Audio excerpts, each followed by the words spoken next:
श्रीशनिस्तोत्रम्। नमः कृष्णाय नीलाय शितिकण्ठनिभाय च।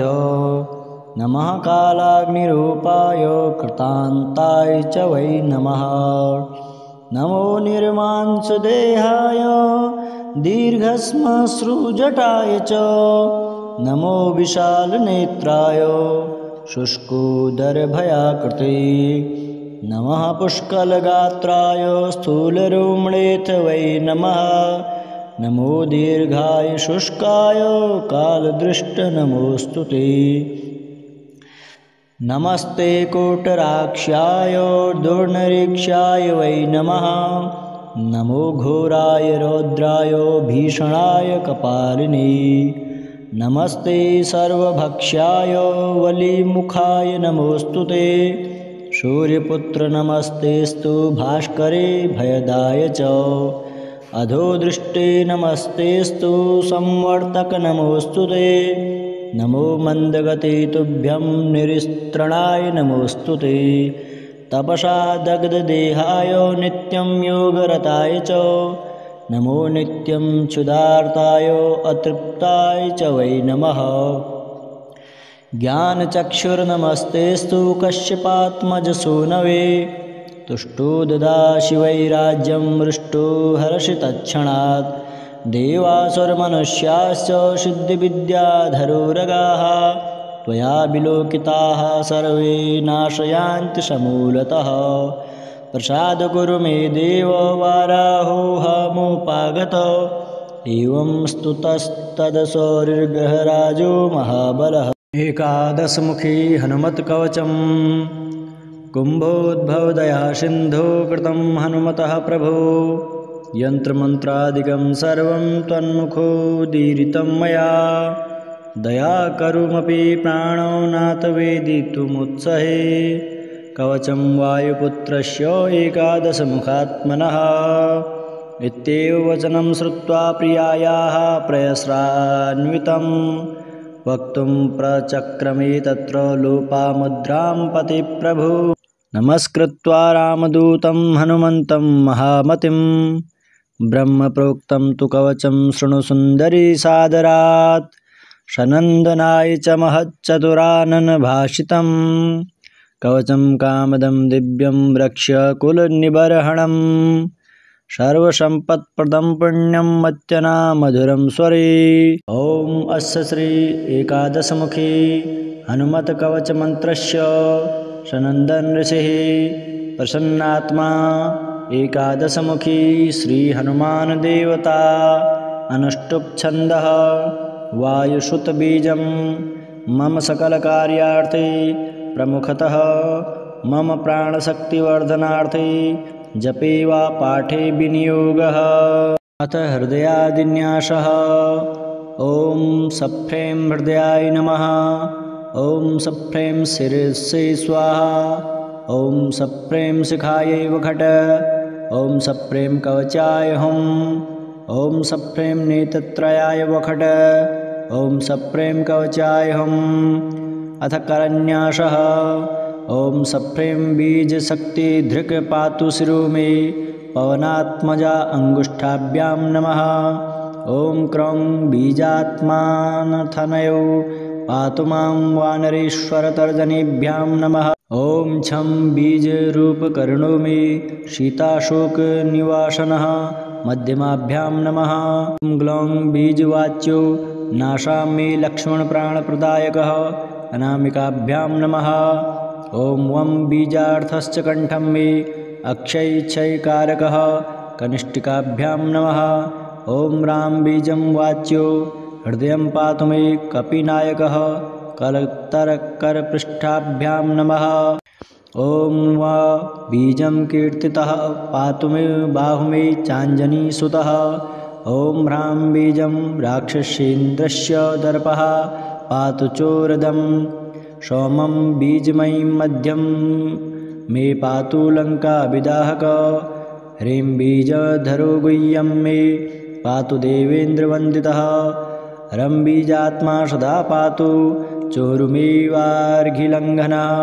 सुग्रीवसचिवः पातु जानुनी मे मनोजवः आपादमस्तकं पातु रामदूतो महाबलः पूर्वे वानरः वक्त्रौ मां चाग्नेया क्षत्रियान्तकृत दक्षिणे नारसिंहस्तु नैऋत्यां गणनायकः वारुण्यां दिशि मामव्यात् खगवक्त्रो हरीश्वरः वायव्यां भैरवमुखः कौबेर्यां पातु मे सदा क्रोडास्यः पातु मां नित्यमीशान्यां रुद्रधृक् नामस्तु पातु मां नित्यं सौम्यं रूपी महाभुजः एकादशमुखश्चेतद्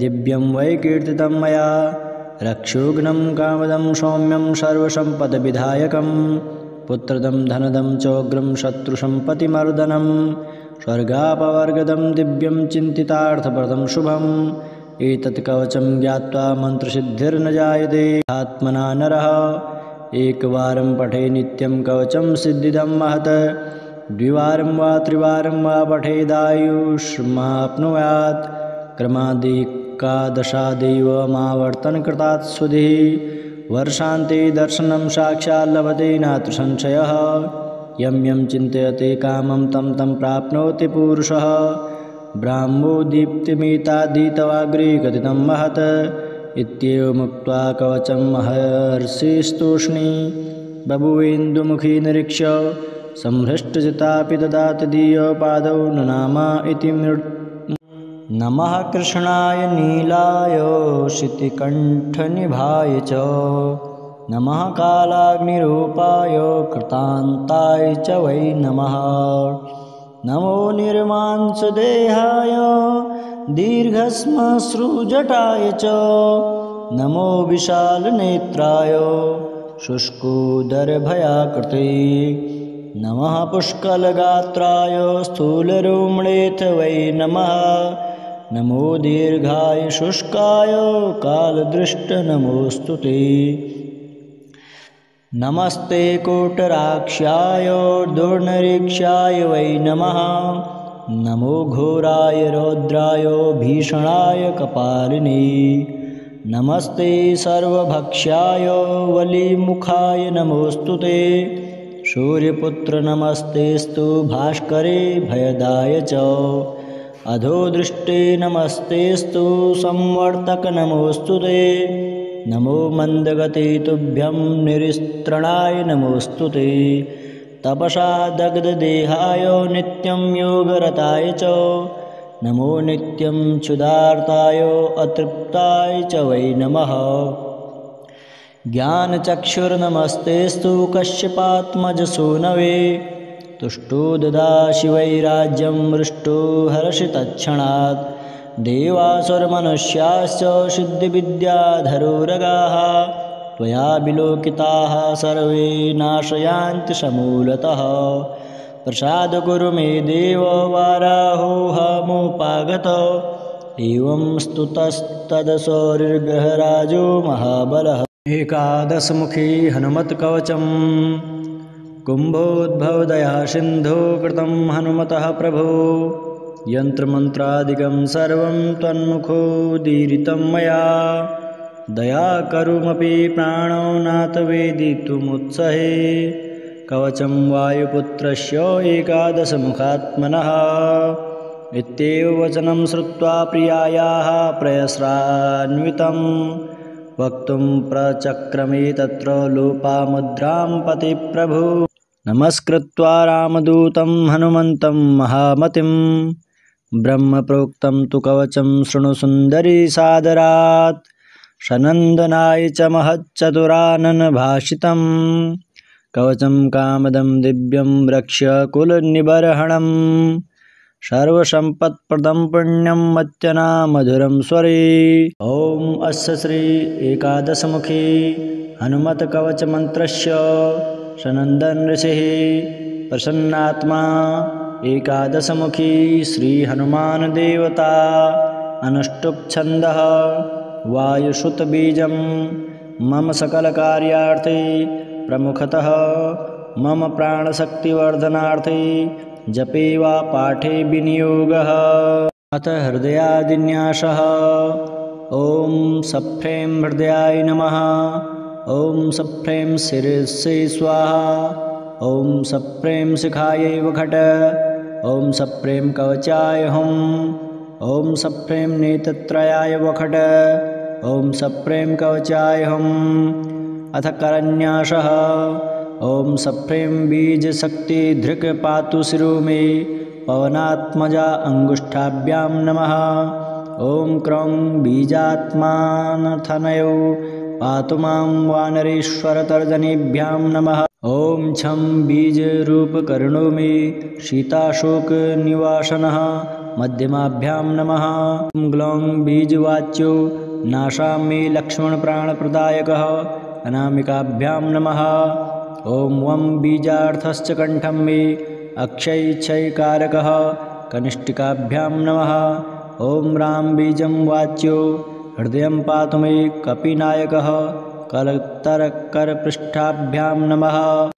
ॐ वा बीजं कीर्तितः पातु मे बाहु मे चाञ्जनीसुतः। ॐ ह्रां बीजं राक्षसेन्द्रस्य दर्पः पातु चोरदं। सोमं बीजमयीं मध्यं मे पातु लङ्काविदाहक। ह्रीं बीजधरो गुह्यं मे पातु देवेन्द्रवन्दितः। रं बीजात्मा सदा पातु चोरुमेवार्घिलङ्घनः। सुग्रीवसचिवः पातु जानुनी मे मनोजवः। आपादमस्तकं पातु रामदूतो महाबलः।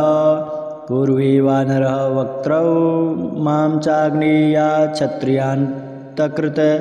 दक्षिणे नारसिंहस्तु नैऋत्यां गणनायकः। वारुण्यां दिशि मामव्यात् खगवक्त्रो हरीश्वरः। वायव्यां भैरवमुखः कौबेर्यां पातु मे सदा। क्रोडास्यः पातु मां नित्यमीशान्यां रुद्रधृक्। नमस्तु पातु मां नित्यं सौम्यं रूपी महाभुजः। एकादशमुखश्चेतद् दिव्यं वै कीर्तितं मया। रक्षोघ्नं कामदं सौम्यं सर्वसम्पदविधायकं। पुत्रदं धनदं चोग्रं शत्रुसम्पत्तिमर्दनं। स्वर्गापवर्गदं दिव्यं चिन्तितार्थप्रदं शुभम्। एतत् कवचं ज्ञात्वा मन्त्रसिद्धिर्न जायते आत्मना नरः।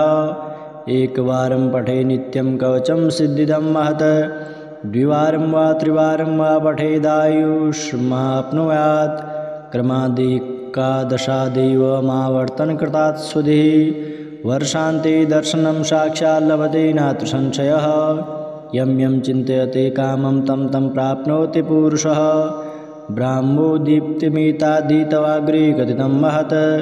इत्येवमुक्त्वा कवचं महर्षिस्तूष्णी बभूवेन्दुमुखी निरीक्ष्य। संहृष्टजितापि ददाति दीयपादौ ननाम इति नमः कृष्णाय नीलाय शितिकण्ठनिभाय च। नमः कालाग्निरूपाय कृतान्ताय च वै नमः। नमो निर्मांसदेहाय दीर्घश्मश्रुजटाय च। नमो विशालनेत्राय शुष्कोदरभयाकृते। नमः पुष्कलगात्राय स्थूलरोमणेथ वै नमः। नमो दीर्घाय शुष्काय कालदृष्ट नमोऽस्तु ते। नमस्ते कोटराक्षाय दुर्निरीक्षाय वै नमः।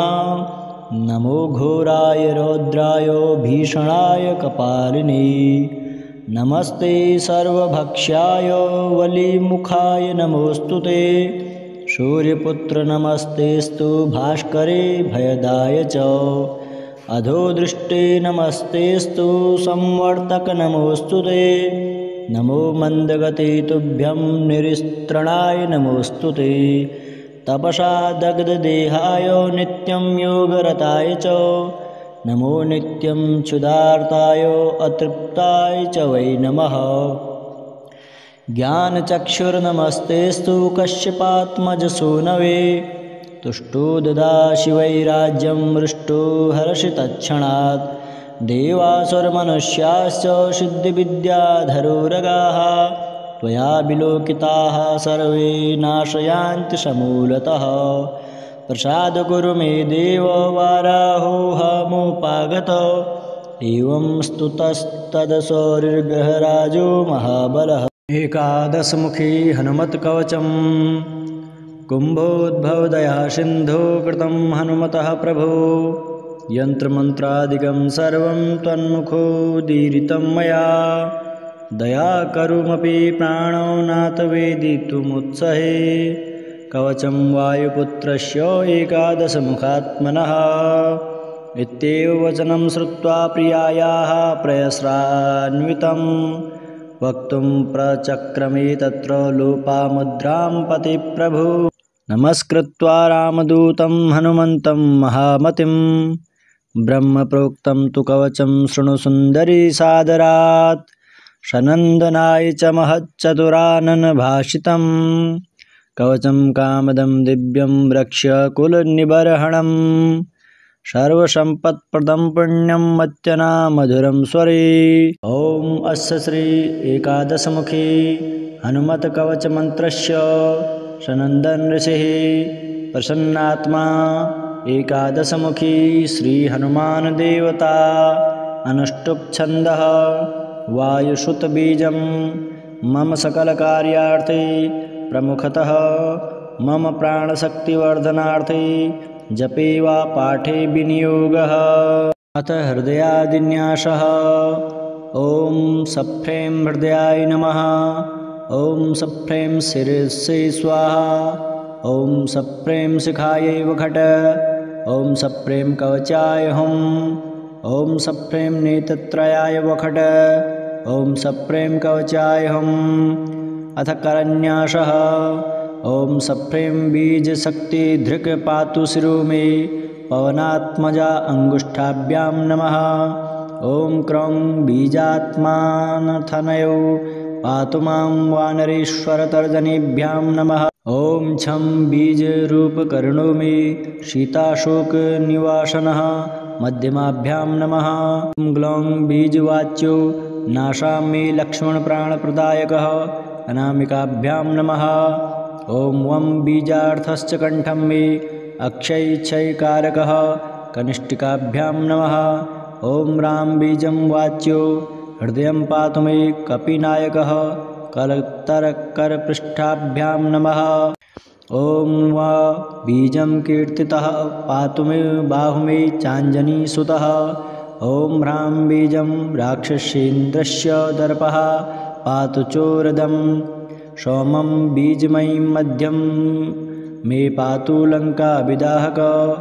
ह्रीं बीजधरो गुह्यं मे पातु देवेन्द्रवन्दितः रं बीजात्मा सदा पातु चोरुमेवार्घिलङ्घनः सुग्रीवसचिवः पातु जानुनी मे मनोजवः आपादमस्तकं पातु रामदूतो महाबलः पूर्वे वानरः वक्त्रौ मां चाग्नेया क्षत्रियान्तकृत दक्षिणे नारसिंहस्तु नैऋत्यां गणनायकः वारुण्यां दिशि मामभ्यात् खगवक्त्रो हरीश्वरः वायव्यां भैरवमुखः कौबेर्यां पातु मे सदा क्रोडास्यः पातु मां नित्यमीशान्यां रुद्रधृक् नमस्तु पातु मां नित्यं सौम्यं रूपी महाभुजः एकादशमुखश्चेतद् दिव्यं वै कीर्तितं मया रक्षोघ्नं कामदं सौम्यं सर्वसम्पदविधायकं पुत्रदं धनदं चोग्रं शत्रुसम्पत्तिमर्दनं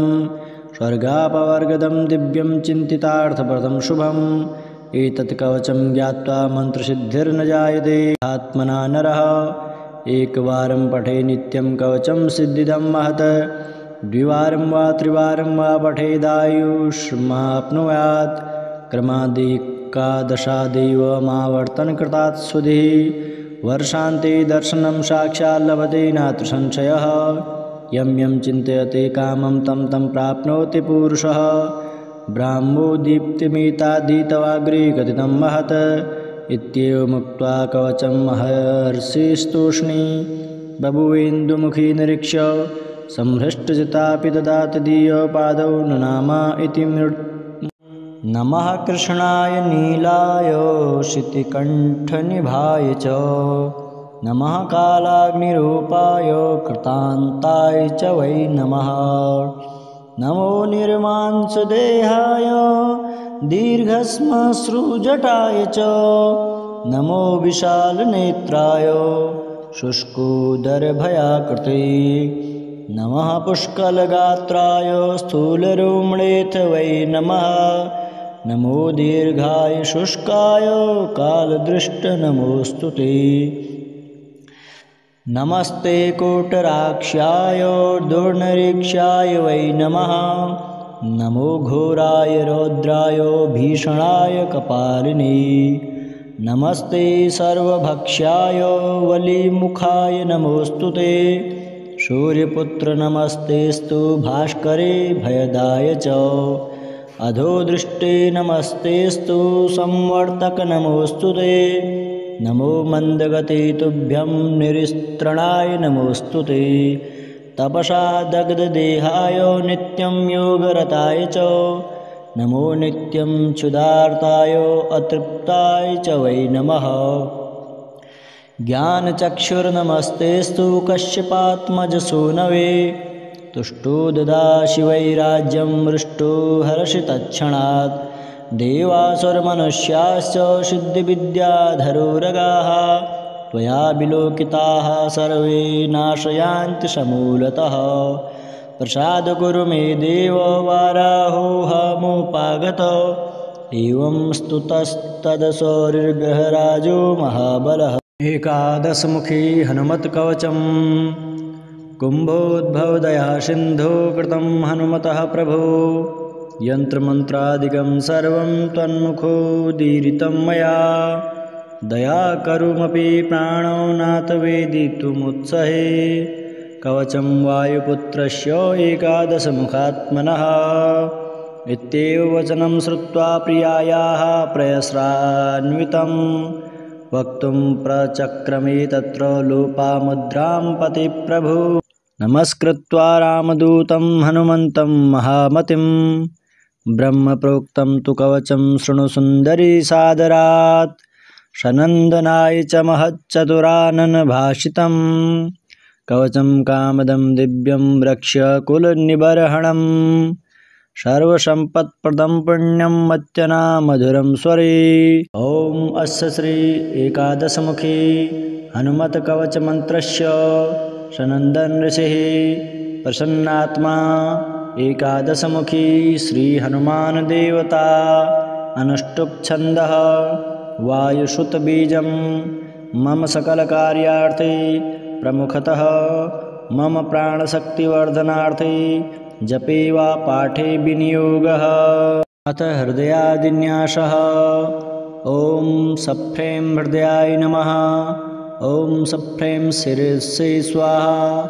ॐ सफ्रें शिखायै वखट। ॐ सफ्रें कवचाय हुं। ॐ सफ्रें नेत्रत्रयाय वखट। ॐ सफ्रें कवचाय हुं। अथ करन्यासः। ॐ सफ्रें बीजशक्तिधृक् पातु शिरो मे पवनात्मजा अङ्गुष्ठाभ्यां नमः। ॐ क्रौं बीजात्मानथनयो पातु मां वानरेश्वरतर्जनीभ्यां नमः। ॐ छं बीजरूपकर्णो मे सीताशोकनिवासनः मध्यमाभ्यां नमः। ॐ ग्लौं बीजवाच्यो नाशा मे लक्ष्मणप्राणप्रदायकः अनामिकाभ्यां नमः। ॐ वं बीजार्थश्च कण्ठं मे अक्षयक्षयकारकः कनिष्ठिकाभ्यां नमः। ॐ राम बीजं वाच्यो हृदयं पातु मे कपिनायकः कलत्तरकरपृष्ठाभ्यां नमः। ॐ वा बीजं कीर्तितः पातु मे बाहु मे चाञ्जनीसुतः। ॐ ह्रां बीजं राक्षसेन्द्रस्य दर्पः पातु चोरदं। सोमं बीजमयीं मध्यं मे पातु लङ्काविदाहक। ह्रीं बीजधरो गुह्यं मे पातु देवेन्द्रवन्दितः। रं बीजात्मा सदा पातु चोरुमेवार्घिलङ्घनः। सुग्रीवसचिवः पातु जानुनी मे मनोजवः। आपादमस्तकं पातु रामदूतो महाबलः। पूर्वे वानरः वक्त्रौ मां चाग्नेया क्षत्रियान्तकृत दक्षिणे नारसिंहस्तु नैऋत्यां गणनायकः वारुण्यां दिशि मामव्यात् खगवक्त्रो हरीश्वरः वायव्यां भैरवमुखः कौबेर्यां पातु मे सदा क्रोडास्यः पातु मां नित्यमीशान्यां रुद्रधृक् नमस्तु पातु मां नित्यं सौम्यं रूपी महाभुजः एकादशमुखश्चेतद् दिव्यं वै कीर्तितं मया रक्षोघ्नं कामदं सौम्यं सर्वसम्पदविधायकं पुत्रदं धनदं चोग्रं शत्रुसम्पत्तिमर्दनं स्वर्गापवर्गदं दिव्यं चिन्तितार्थप्रदं शुभम् एतत् कवचं ज्ञात्वा मन्त्रसिद्धिर्न जायते आत्मना नरः एकवारं पठे नित्यं कवचं सिद्धिदं महत् द्विवारं वा त्रिवारं वा पठेदायुष्माप्नुयात् क्रमादेकादशादेवमावर्तनकृतात् सुधिः वर्षान्ते दर्शनं साक्षात् लभते नात्र संशयः यं यं चिन्तयते कामं तं तं प्राप्नोति पुरुषः ब्राह्मो दीप्तिमितादीतवाग्रे कथितं महत् इत्येवमुक्त्वा कवचं महर्षिस्तूष्णी बभुवेन्दुमुखी निरीक्ष्य संहृष्टजितापि ददाति दीयपादौ ननामा इति नमः कृष्णाय नीलाय शितिकण्ठनिभाय च नमः कालाग्निरूपाय कृतान्ताय च वै नमः नमो निर्मांसदेहाय दीर्घश्मश्रुजटाय च नमो विशालनेत्राय शुष्कोदरभयाकृते नमः पुष्कलगात्राय स्थूलरोमणेऽथ वै नमः नमो दीर्घाय शुष्काय कालदृष्ट नमोऽस्तु ते नमस्ते कोटराक्षाय दुर्निरीक्षाय वै नमः नमो घोराय रौद्राय भीषणाय कपालिने नमस्ते सर्वभक्ष्याय वलिमुखाय नमोऽस्तु ते सूर्यपुत्र नमस्तेस्तु भास्करे भयदाय च अधोदृष्टे नमस्तेस्तु संवर्तक नमोऽस्तु ते नमो मन्दगते तुभ्यं निरिस्त्रणाय नमोऽस्तु ते तपसा दग्धदेहाय नित्यं योगरताय च नमो नित्यं क्षुधार्ताय अतृप्ताय च वै नमः ज्ञानचक्षुर्नमस्तेस्तु कश्यपात्मजसूनवे तुष्टो ददासि वै राज्यं हृष्टो हर्षितक्षणात् देवासुरमनुष्याश्च सिद्धिविद्याधरोरगाः त्वया विलोकिताः सर्वे नाशयान्ति समूलतः प्रसाद कुरु मे देव वाराहोऽहमुपागत एवं स्तुतस्तदसौरिर्गहराजो महाबलः एकादशमुखी हनुमत्कवचं कुम्भोद्भवदया सिन्धो कृतं हनुमतः प्रभो यन्त्रमन्त्रादिकं सर्वं त्वन्मुखोदीरितं मया दया करुमपि प्राणो नाथ वेदितुमुत्सहे कवचं वायुपुत्रस्य एकादशमुखात्मनः इत्येव वचनं श्रुत्वा प्रियायाः प्रयस्रान्वितं वक्तुं प्रचक्रमे तत्र लोपामुद्रां पतिप्रभु नमस्कृत्वा रामदूतं हनुमन्तं महामतिं ब्रह्मप्रोक्तं तु कवचं शृणु सुन्दरी सादरात् सनन्दनाय च महच्चतुराननभाषितं कवचं कामदं दिव्यं रक्ष्य कुलनिबर्हणं सर्वसम्पत्प्रदं पुण्यं मत्यना मधुरं स्वरे ॐ अस्य श्री एकादशमुखी हनुमत्कवचमन्त्रस्य सनन्दन ऋषिः प्रसन्नात्मा एकादशमुखी श्रीहनुमानदेवता अनुष्टुप्छन्दः वायुसुतबीजं मम सकलकार्यार्थे प्रमुखतः मम प्राणशक्तिवर्धनार्थे जपे वा पाठे विनियोगः अथ हृदयादिन्यासः ॐ सफ्रें हृदयाय नमः ॐ सफ्रें शिरसे स्वाहा ॐ सफ्रें शिखायै वखट ॐ सप्रेम कवचाय हुं। ॐ सप्रेम नेत्रत्रयाय वखट। ॐ सप्रेम कवचाय हुं। अथ करन्यासः। ॐ सप्रेम बीजशक्ति धृक् पातु शिरो मे पवनात्मजा अङ्गुष्ठाभ्यां नमः। ॐ क्रौं बीजात्मानथनयो पातु मां वानरेश्वरतर्जनीभ्यां नमः। ॐ छं बीजरूपकर्णो मे शीताशोकनिवासनः मध्यमाभ्यां नमः। ॐ ग्लौं बीजवाच्यो नाशां मे लक्ष्मणप्राणप्रदायकः अनामिकाभ्यां नमः। ॐ वं बीजार्थश्च कण्ठं मे अक्षयक्षयकारकः कनिष्ठिकाभ्यां नमः। ॐ रां बीजं वाच्यो हृदयं पातु मे कपिनायकः कलत्तरकरपृष्ठाभ्यां नमः। ॐ वा बीजं कीर्तितः पातु मे बाहु मे चाञ्जनीसुतः। ॐ ह्रां बीजं राक्षसेन्द्रस्य दर्पः पातु चोरदं। सोमं बीजमयीं मध्यं मे पातु लङ्काविदाहक। ह्रीं बीजधरो गुह्यं मे पातु देवेन्द्रवन्दितः। रं बीजात्मा सदा पातु चोरुमेवार्घिलङ्घनः। सुग्रीवसचिवः पातु जानुनी मे मनोजवः। आपादमस्तकं पातु रामदूतो महाबलः। पूर्वे वानरः वक्त्रौ मां चाग्नेया क्षत्रियान्तकृत। दक्षिणे नारसिंहस्तु नैऋत्यां गणनायकः। वारुण्यां दिशि मामव्यात् खगवक्त्रो हरीश्वरः। वायव्यां भैरवमुखः कौबेर्यां पातु मे सदा। क्रोडास्यः पातु मां नित्यमीशान्यां रुद्रधृक्। नमस्तु पातु मां नित्यं सौम्यं रूपी महाभुजः। एकादशमुखश्चेतद् दिव्यं वै कीर्तितं मया। रक्षोघ्नं कामदं सौम्यं सर्वसम्पदविधायकं। पुत्रदं धनदं चोग्रं शत्रुसम्पत्तिमर्दनं। स्वर्गापवर्गदं दिव्यं चिन्तितार्थप्रदं शुभम्। एतत् कवचं ज्ञात्वा मन्त्रसिद्धिर्न जायते आत्मना नरः। एकवारं पठे नित्यं कवचं सिद्धिदं महत्। द्विवारं वा त्रिवारं वा पठेदायुष्माप्नुयात्।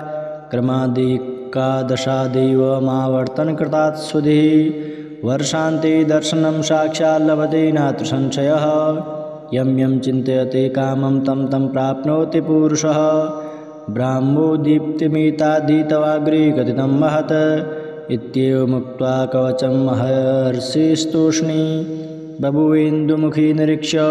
संहृष्टजितापि ददाति दीयपादौ ननामा इति नमः कृष्णाय नीलाय शितिकण्ठनिभाय च। नमः कालाग्निरूपाय कृतान्ताय च वै नमः। नमो निर्मांसदेहाय दीर्घश्मश्रुजटाय च। नमो विशालनेत्राय शुष्कोदरभयाकृते। नमः पुष्कलगात्राय स्थूलरोमणेऽथ वै नमः। नमो दीर्घाय शुष्काय कालदृष्ट नमोऽस्तु ते। नमस्ते कोटराक्षाय दुर्निरीक्षाय वै नमः। नमो घोराय रौद्राय भीषणाय कपालिने। नमस्ते सर्वभक्ष्याय वलिमुखाय नमोऽस्तु ते। सूर्यपुत्र नमस्तेस्तु भास्करे भयदाय च। अधोदृष्टे नमस्तेस्तु संवर्तक नमोऽस्तु ते। नमो मन्दगते तुभ्यं निरिस्त्रणाय नमोऽस्तु ते। तपसा दग्धदेहाय नित्यं योगरताय च। नमो नित्यं क्षुधार्ताय अतृप्ताय च वै नमः। ज्ञानचक्षुर्नमस्तेस्तु कश्यपात्मजसूनवे। तुष्टो ददासि वैराज्यं हृष्टो हर्षितत्क्षणात्। देवासुरमनुष्याश्च सिद्धिविद्याधरोरगाः। त्वया विलोकिताः सर्वे नाशयान्ति समूलतः। प्रसाद कुरु मे देव वाराहोऽहमुपागत। एवं स्तुतस्तदसौरिर्गहराजो महाबलः। एकादशमुखी हनुमत्कवचम्। कुम्भोद्भवदया सिन्धो कृतं हनुमतः प्रभो यन्त्रमन्त्रादिकं सर्वं त्वन्मुखोदीरितं मया दया करुमपि प्राणो नाथ वेदितुमुत्सहे कवचं वायुपुत्रस्य एकादशमुखात्मनः इत्येव वचनं श्रुत्वा प्रियायाः प्रयस्रान्वितं वक्तुं प्रचक्रमे तत्र लोपामुद्रां पतिप्रभु नमस्कृत्वा रामदूतं हनुमन्तं महामतिं ब्रह्मप्रोक्तं तु कवचं शृणु सुन्दरी सादरात् सनन्दनाय च महच्चतुराननभाषितं कवचं कामदं दिव्यं रक्ष्य कुलनिबर्हणं सर्वसम्पत्प्रदं पुण्यं मत्यनामधुरं स्वरे ॐ अस्य श्री एकादशमुखी हनुमत्कवचमन्त्रस्य सनन्दन ऋषिः प्रसन्नात्मा एकादशमुखी श्रीहनुमानदेवता अनुष्टुप्छन्दः वायुसुतबीजं मम सकलकार्यार्थे प्रमुखतः मम प्राणशक्तिवर्धनार्थे जपे वा पाठे विनियोगः अथ हृदयादिन्यासः ॐ सफ्रें हृदयाय नमः ॐ सफ्रें शिरसे स्वाहा ॐ सफ्रें शिखायै वखट ॐ सफ्रें कवचाय हुं ॐ सफ्रें नेत्रत्रयाय वखट ॐ सफ्रें कवचाय हुं अथ करन्यासः ॐ सफ्रें बीजशक्तिधृक् पातु शिरो मे पवनात्मजा अङ्गुष्ठाभ्यां नमः ॐ क्रौं बीजात्मानथनयो पातु मां वानरेश्वरतर्जनीभ्यां नमः ॐ छं बीजरूपकर्णो मे सीताशोकनिवासनः मध्यमाभ्यां नमः ग्लौं बीजवाच्यो नाशां मे लक्ष्मणप्राणप्रदायकः अनामिकाभ्यां नमः ॐ वं बीजार्थश्च कण्ठं मे अक्षयक्षयकारकः कनिष्ठिकाभ्यां नमः ॐ रां बीजं वाच्यो हृदयं पातु मे कपिनायकः कलत्तरकरपृष्ठाभ्यां नमः ॐ वा बीजं कीर्तितः पातु मे बाहु मे चाञ्जनीसुतः ॐ ह्रां बीजं राक्षसेन्द्रस्य दर्पः पातु चोरदं सोमं बीजमयीं मध्यं मे पातु लङ्काविदाहक ह्रीं बीजधरो गुह्यं मे पातु देवेन्द्रवन्दितः रं बीजात्मा सदा पातु चोरुमेवार्घिलङ्घनः सुग्रीवसचिवः पातु जानुनी मे मनोजवः आपादमस्तकं पातु रामदूतो महाबलः पूर्वे वानरः वक्त्रौ मां चाग्नेया क्षत्रियान्तकृत दक्षिणे नारसिंहस्तु नैऋत्यां गणनायकः वारुण्यां दिशि मामव्यात् खगवक्त्रो हरीश्वरः वायव्यां भैरवमुखः कौबेर्यां पातु मे सदा क्रोडास्यः पातु मां नित्यमीशान्यां रुद्रधृक् नमस्तु पातु मां नित्यं सौम्यं रूपी महाभुजः एकादशमुखश्चेतद् दिव्यं वै कीर्तितं मया रक्षोघ्नं कामदं सौम्यं सर्वसम्पदविधायकं पुत्रदं धनदं चोग्रं शत्रुसम्पत्तिमर्दनं स्वर्गापवर्गदं दिव्यं चिन्तितार्थप्रदं शुभम् एतत् कवचं ज्ञात्वा मन्त्रसिद्धिर्न जायते आत्मना नरः एकवारं पठे नित्यं कवचं सिद्धिदं महत् द्विवारं वा त्रिवारं वा पठेदायुष्माप्नुयात् क्रमादेकादशादेवमावर्तनकृतात् सुधिः वर्षान्ते दर्शनं साक्षात् लभते नात्र संशयः यं यं चिन्तयते कामं तं तं प्राप्नोति पुरुषः ब्राह्मो दीप्तिमिताधीतवाग्रे कथितं महत् इत्येवमुक्त्वा कवचं महर्षिस्तूष्णी बभुवेन्दुमुखी निरीक्ष्य संहृष्टजितापि ददाति दीयपादौ ननामा इति